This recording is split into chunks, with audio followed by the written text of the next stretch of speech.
got one more thing to say. Oh, I hope you have a lot more. To the Bills and Bills Mafia. I've been rough on them this year. Yeah. Doubting them, all of that. So, congratulations. And I am going to give the Bills and Bills Mafia props in the greatest way I know how. So to Josh Allen, James Cook, this is a betrayal. Sean McDermott, and all of you Bills and Bills Mafia. This is my bet. This is the biggest tribute I could give you. No. This is... I feel uneasy. I made you a sandwich with chips. Wow. And, of course, a soda pop. Wow, big one. Yeah. Enjoy, Bills Mafia. Yeah. You earned it. I mean, the Ravens helped you out, but you earned it. Congratulations. Yeah.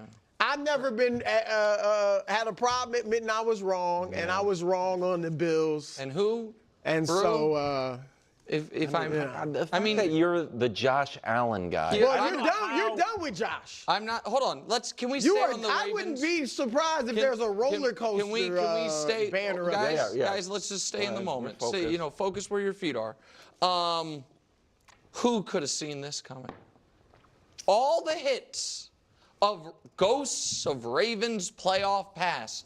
A curious game plan. How many designed Lamar Jackson runs? How about 0? Yeah. Bunch of mistakes. That defense, with all of its culture, 0 big game-changing plays when they made a living on it last year. No, but just nothing to stem the tide. And of course, the inevitable drops, usually by Mark Andrews, not just this game, but historically. And then, of course, 2 or 3 ghastly Lamar Jackson mistakes. And so we'll get to the Lamar because it is the Lamar of it all. But first, I got a question for Baltimore. How's my hair look now? I'm just curious. I'm curious. Jimmy's Seafood and all the podcasts. By the way, all those podcasts that I was invited on. You better watch that I was invited on that I didn't have time for. Yeah. I'm available now if we would like to discuss it. Because, Brew, was this Lamar's worst playoff performance? Absolutely not. Which is kind of part of the concern.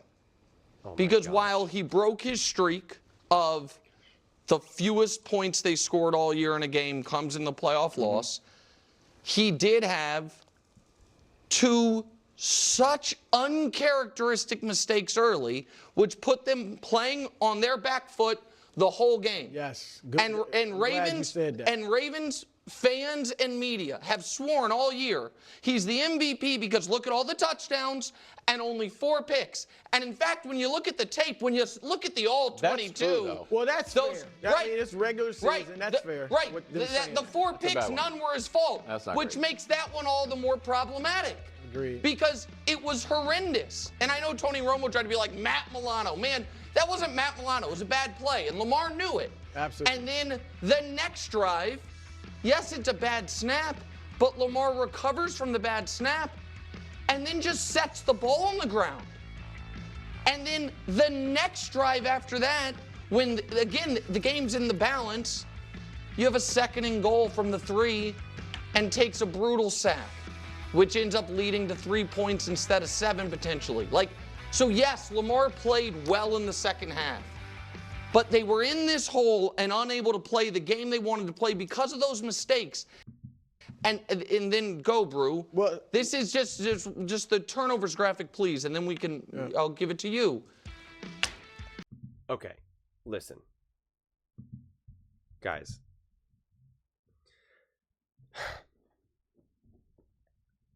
We're just not telling the whole truth. Nick starts off by actually criticizing the Ravens defense and criticizing the coaching plan and the lack of design runs and this or that. That's on Lamar. Did Lamar make some mistakes? Absolutely. Absolutely. That interception was awful. He literally threw the ball to Zay Flowers. I mean, it was awful. The fumble, it just happens.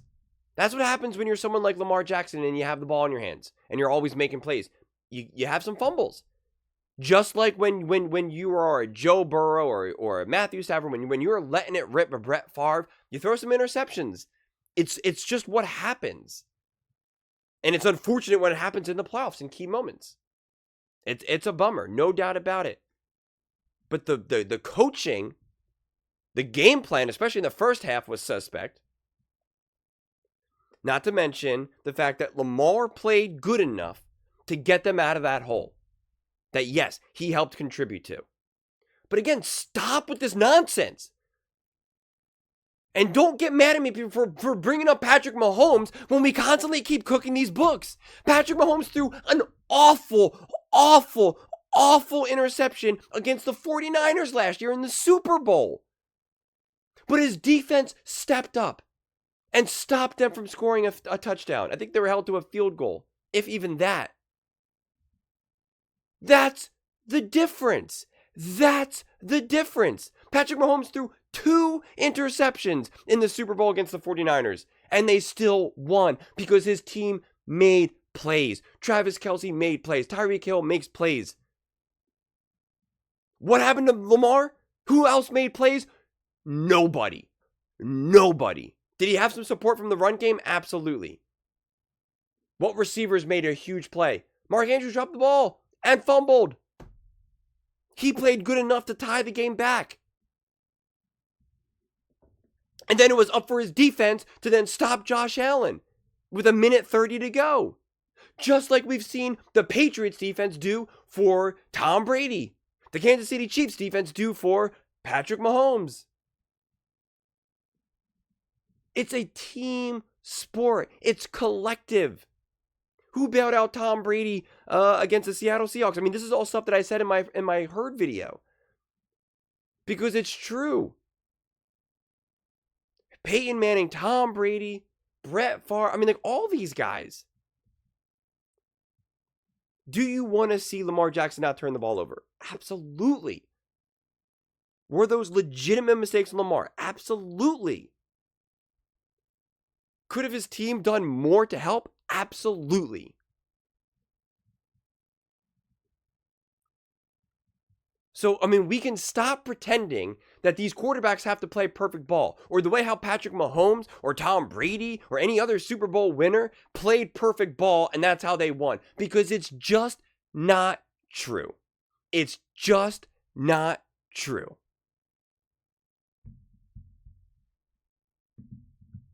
Patrick Mahomes, in 2 of his Super Bowl wins, has thrown 3 interceptions. But his team stepped up.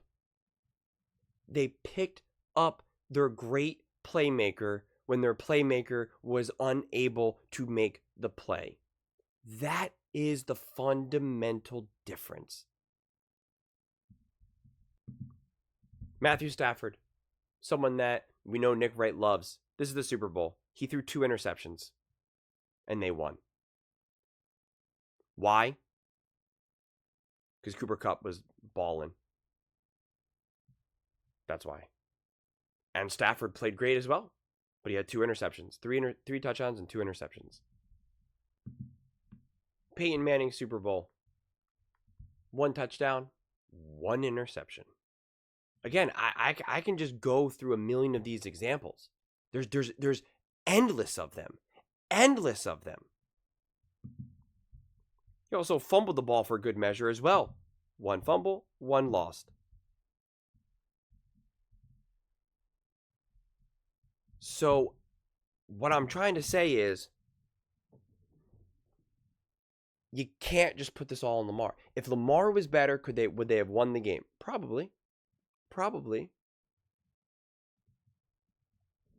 But we consistently see these all-time great quarterbacks. They're able to make some of these mistakes. They're able to throw interceptions and fumble the ball. They're able to not have to be perfect in every single moment of the game and still come out on top because of their team. That's what I'm trying to drive home more than anything. Do you think Travis Kelce drops that ball? or fumbles? Do you think he does? No, he does not. He does not.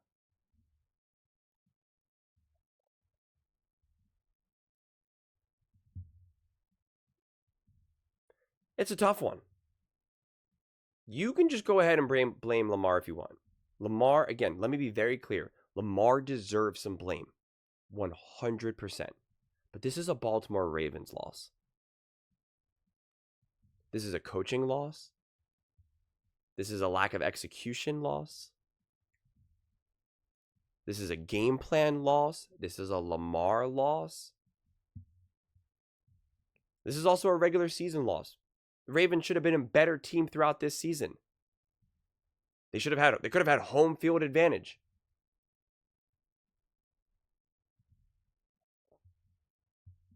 And they didn't.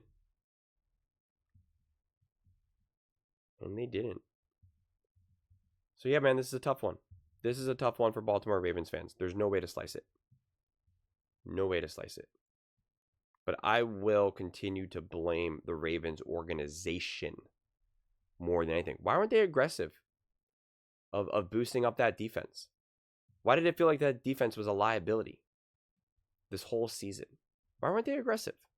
Why were the Eagles able to completely turn their defense around in a snap? Having one of the worst defense in the NFL last year to now one of the best. That's just the Philadelphia Eagles. They're not known as this big defensive organization. Harbaugh, that's his job. He's the defensive guy. Why were they giving up, monster games to Jameis Winston and Gardner Minshew? Huh?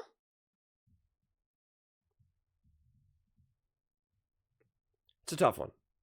It's a tough one. This one should hurt the Baltimore Ravens organization, and they need to make different decisions. They need to be better run. They just do. They just do. What moves did they make at the trade deadline to make their team even better? What did they do? And again, you can say, well, they went out and got Derrick Henry. That's awesome. And Derrick Henry was great. 16 carries for 84 yards. The Eagles went out and got Saquon Barkley. What did he do?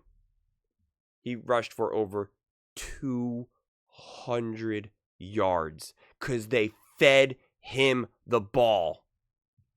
Because they designed an offense for him to succeed. Did the Baltimore Ravens do that? They did not. They did not. Derrick Henry should have had a minimum 20-plus carries. And I know Hill was playing great. Throw him in there too.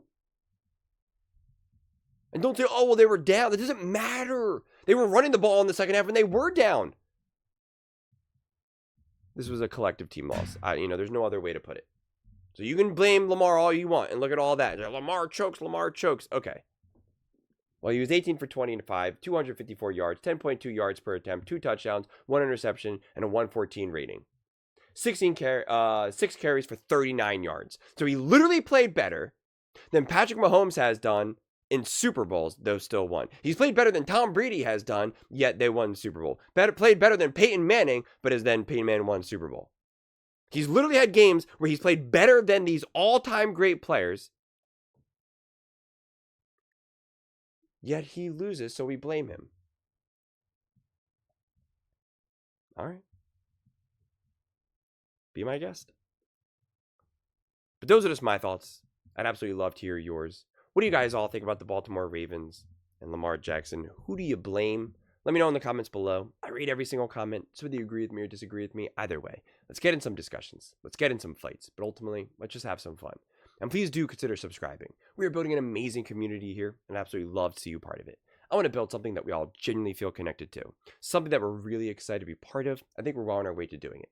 And please don't forget to give this video a thumbs up, as it really does help with the visibility and the algorithm. Thank you so much. See you next time.